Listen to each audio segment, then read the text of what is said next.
Okay, I'm gonna try to do this quick, uh, but also informational, right? So Sage is a pretty good walker. He gets distracted, which is, I mean, it's expected.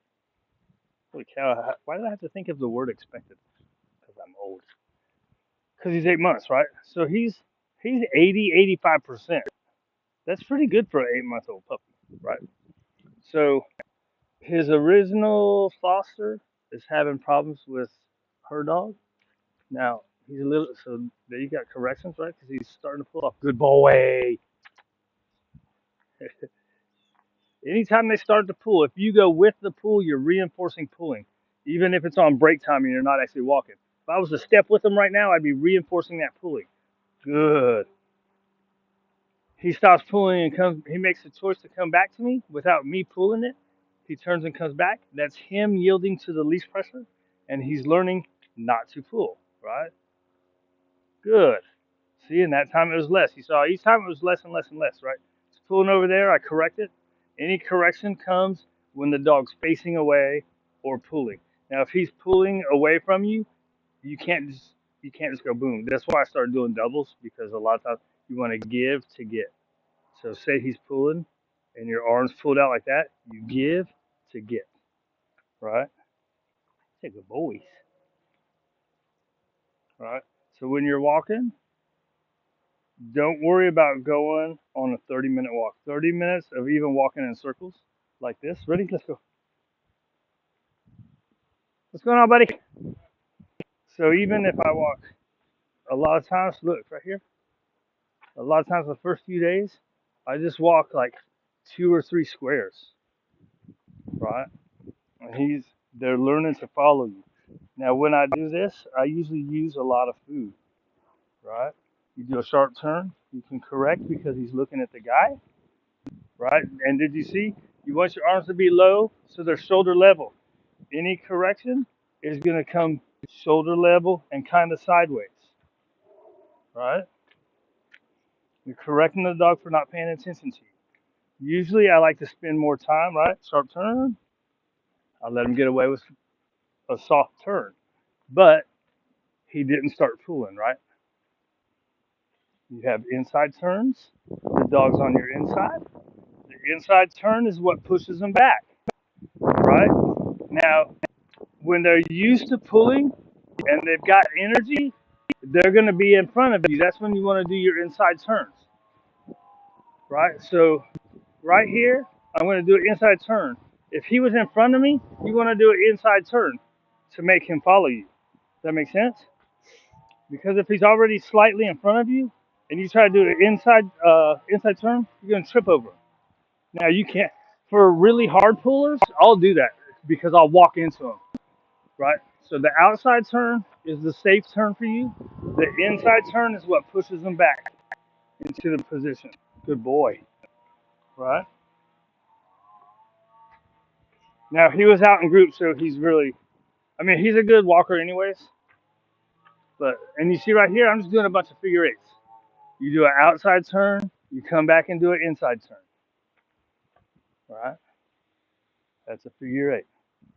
Good. You can mark in food, or you can mark and just give them a pet, a scratch, right? You don't want to be all, oh, you're such a good boy when he's doing good, because you're going to raise his energy level. And we're trying to keep walks are supposed to be a calm, migrating bonding thing, right? Right? So look, I'm doing like 3 or 4 blocks. Even if you do this, say you're at a house, right?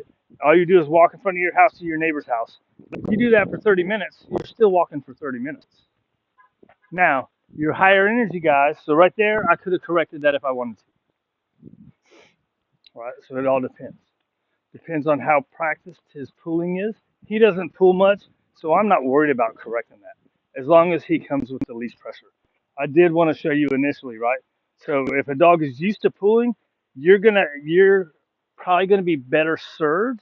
Your first couple turns, give them that correction because it makes them pay attention to you, right? Come on, you get that, and it helps get you that engagement from them, right? because they're looking all over the place. Hey, what is this? What is this? It's like, dude, pay attention to me. You're on a leash. You'll have time to do all that when you know what I mean, when we're done, right? So then I do 360s, right? You can do a inside 360. Good boy. You do a sharp turn this way. Very nice. Good job. Right? You got an outside 360. The 360s I usually do when they're getting excited about something when we're already walking.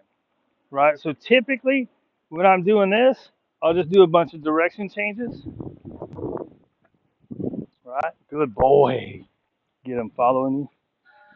Right? Typically when I'm doing this, I'll do a bunch of direction changes. And 360s I say for when we're walking. We're walking, he sees birds over there, right? If he's kind of what Sage likes to do is he'll see something and he'll be walking awesome, right? And then all of a sudden he'll try to fly in front of you. So he kind of lulls me into it. It's like doing so good, right? And then all of a sudden he's like, zoom. So that's when you want to do the outside turns. Outside means the dog's on the outside. Inside means the dog's on the inside. Right, buddy? And yeah, this is he's a little slow motion right now, but he walks really good anyways until we see stuff. So if you pretend that he doesn't walk good, all this does, right? It helps. It starts putting it together. So if your dog normally walks good, but doesn't kind of pay attention to you, and then just occasionally he'll kind of blah blah blah, it's always good to do this. I don't do it enough with dogs that I'm not really working with, right? Because it helps build focus on you. This is time where you're practicing the dog being focused on you. So if you do it 5 minutes at the start of every walk, it's going to make the rest of your walk better. So say you have 30 minutes, right? You're going to take your dog out for 30 minutes. You got a higher energy, more athletic, right here, backward pressure. Come on. Good boy. Right? That's when I could have done an outside turn, but that's another strategy, right? Use a little backwards pressure as he's getting a little forward, right? That's negative reinforcement. You add pressure once he gets back into the place, the leash pressure comes off, right? And then you cut him off, right? So it's add pressure, cut him off. Now, inside turns when he's doing good, I don't do that. It's when they're starting to get fast. You add that pressure, right? So you got direction change, break, right? And I should have called it break. And give him a break every once in a while, right? You gotta get a break every once in a while, right? Are you ready to go back in? You're tired as can be, aren't you? Inside turns, outside turns, and you do sharp U-turns, right? You do sharp U-turns. You do regular U-turns. What is this called when you go like this? It's a V-turn. Is that a V-turn? So I call them sharp turns and soft turns or U-turns, right? Where it's just the outside turn. Then you do 360s. Here, go get you some water. Here, let's go get you some water.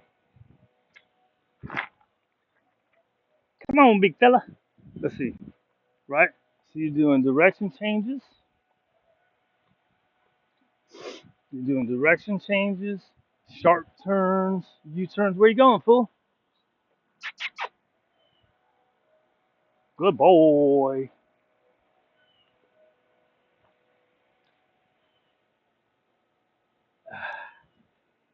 Get some water right there.